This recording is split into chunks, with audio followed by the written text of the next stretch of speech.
Are you looking for a way to level up your English? Have you tried reading, but you always get bored or find it too hard? Then you should try to listen to this story. It was 6 o'clock in the morning in his little house in a little village in Mexico. David was asleep.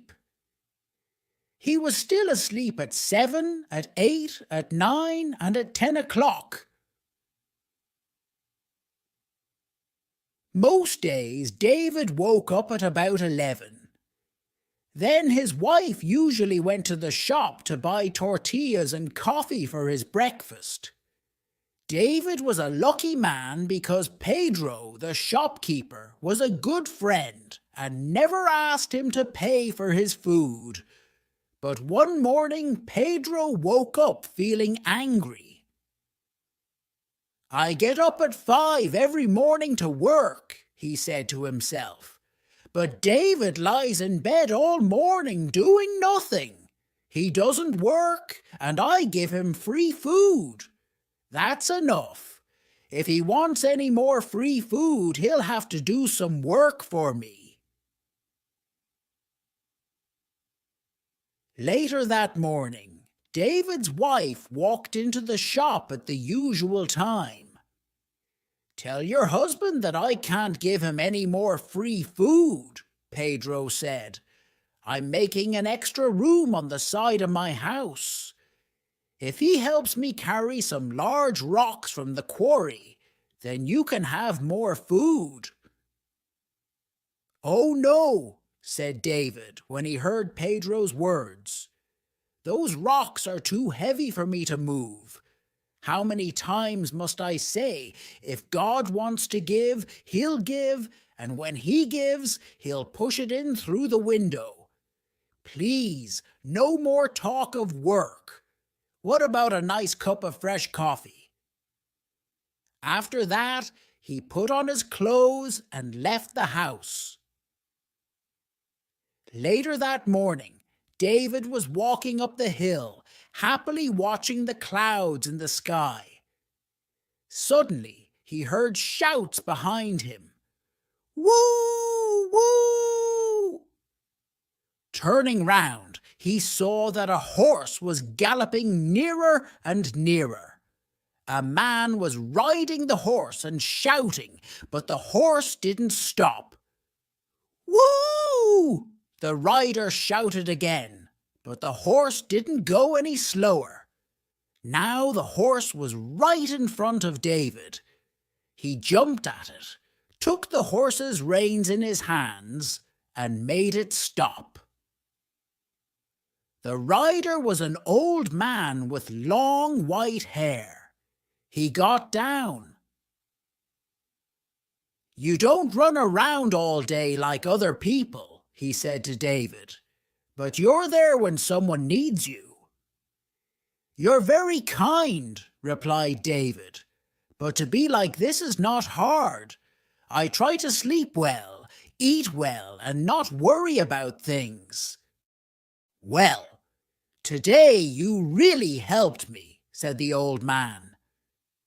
"And so, I want to give you a gift of God." "A gift of God? I don't understand," said David. "When God gives a gift to somebody," the old man explained, "only the person that God gives it to can keep it. Follow me." David followed him, and they went up the hill. There, the old man stopped and showed him a large rock. "Under that rock," he said, "are some leaves. Under the leaves are some chests.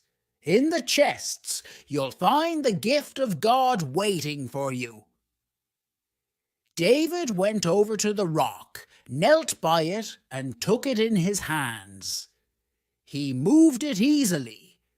Then he moved the leaves and saw 6 chests made of wood. Slowly, he opened one of the chests. Inside it, there were hundreds of silver coins. He opened a second chest and a third. All 6 chests were full of silver coins. David turned to thank the old man, but strangely he wasn't there anymore. David picked up some of the coins and put them in his pocket. Then he closed all 6 chests, put leaves over them again, and put back the rock. Now, after all this work, he felt tired. He sat down under a tree and went to sleep. When David woke up, he was hungry. He remembered something about a horse, an old man, and some silver. Did it really happen, or was it just a dream? He said to himself. But then he remembered something much more important: lunch. He started walking quickly down the hill to his house. Suddenly, he heard a clinking noise. He put his hand in his pocket and found 6 silver coins there. That evening, David's wife went back to the shop. She put the coins in Pedro's hand. "My husband sends you these. We need rice, a chicken, tortillas, tomatoes, and coffee." Pedro's mouth fell open when he saw the silver coins in his hand. "How did David get so much money?" he asked. "Come to our house tomorrow morning after 11, the wife said, "and he'll tell you." The next morning, Pedro heard the story. He wasn't really sure if it was true, but "David," he cried, "why didn't you bring all those chests home with you?"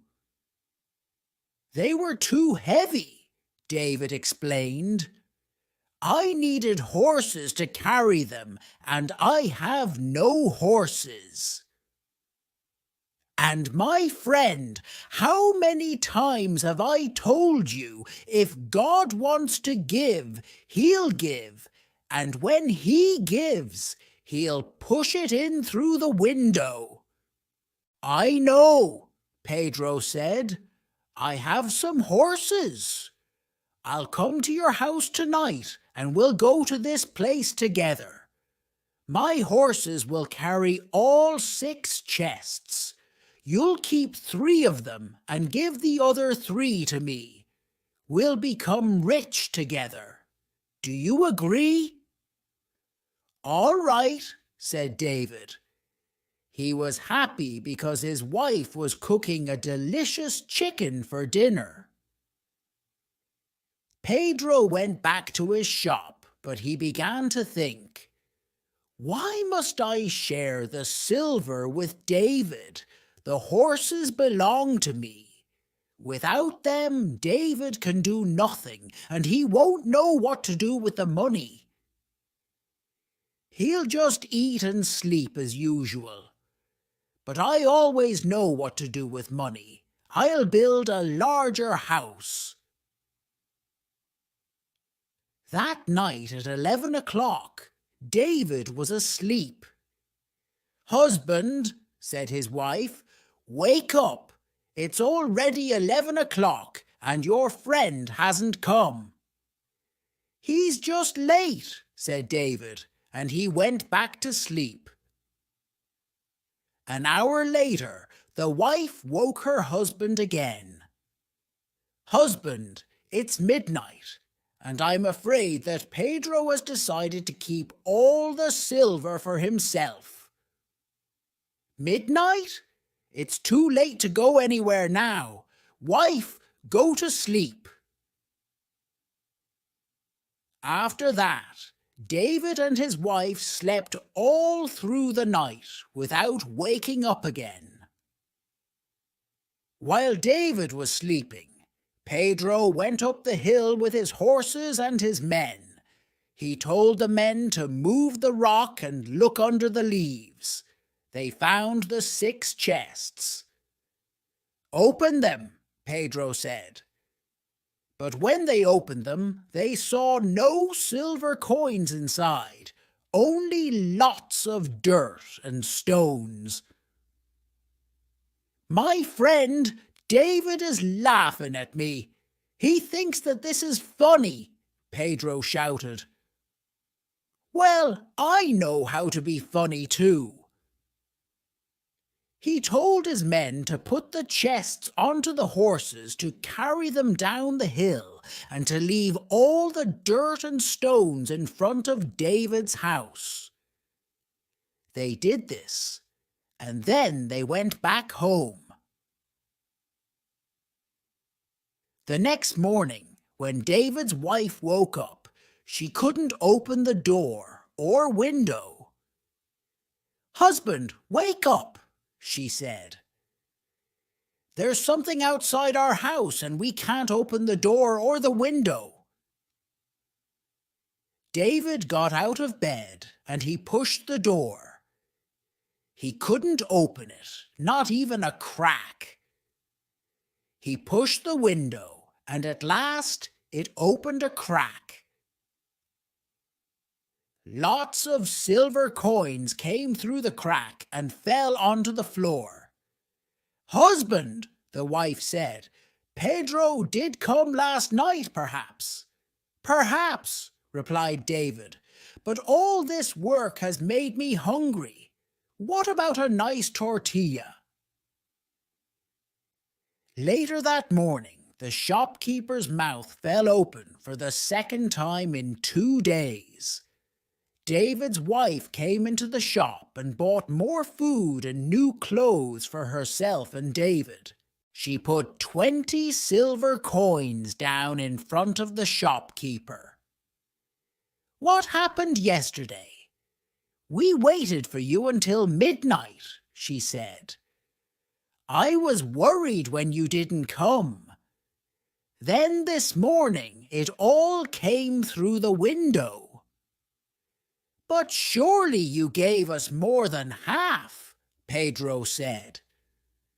"It wasn't me," Pedro said quickly. "Of course it was. Who else would leave all those silver coins outside our house?" There was silence. Then Pedro said quietly, "Your husband always says that if God wants to give, he'll give, and that when he gives, he'll push it in through the window." If you enjoyed the story and want to say thank you, then you can subscribe to our channel and visit it.